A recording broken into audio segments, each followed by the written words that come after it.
Siyempre physically maganda. Siguro chinita na hindi masyadong chinita. David Licauco, si Barbie Fortesa nga ba ang tinutukoy niyang ideal girl na hinahanap niyang pang forever, na hilaw na chinitang mestisang maputi.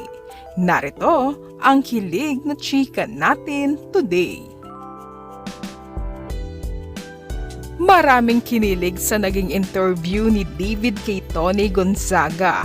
Tulad na lamang ang hinahanap niyang katangian sa babae. Unang sinabi ni David ang maganda at sinundan ito ng chinita na hindi masyadong chinita. Ang ibig niyang sabihin mukhang chinita na hindi Chinese o walang dugong Chinese. Obvious naman sa paglalarawan ni David sa gusto niya sa isang babae ay tugmang-tugma na naman kay Barbie Fortesa. Hindi pinapahirapan pa ang mga netizens kung sino kaya ang tinutukoy Siyempre niya. physically maganda. Siguro chinita na hindi masyadong chinita. Ayo. Pinahirapan mo naman sila. Yung mukhang Chinitang hindi chinita. Very specific eh. Medyo hilaw. May pagkamistisang chinita, gano'n. Ganun type ko. At ito pa, may pahint si David. Sabi pa niya na maputi raw ang gusto niya. Halata naman na si Barbie talaga ang napupusuhan ng kanyang mga mata at ang kanyang puso.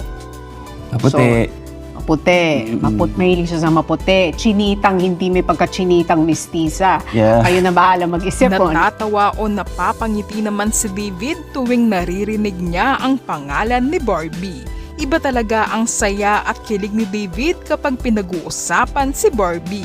Masyadong napaghahalataan na si David na namumula pa ang tenga. Yeah. Si Barbie. Pero iba yung ngiti mo, ha? Talagang natatawa ka na lang, ha? Masabi ako dito eh. Ito naman ang patunay na layag ang barda na sina David at Barbie. Nang sabihin ni David kay Barbie na I care for her a lot. A lot. Care for her a lot. I just really care about her a lot. Nang tanungin naman si Barbie tungkol sa sinabi ni David sa kanya, may kilig na sagot din si Barbie. Sabi nito, I care about him also. I care about him a lot. Nakilig habang sinasabi ni Barbie yan.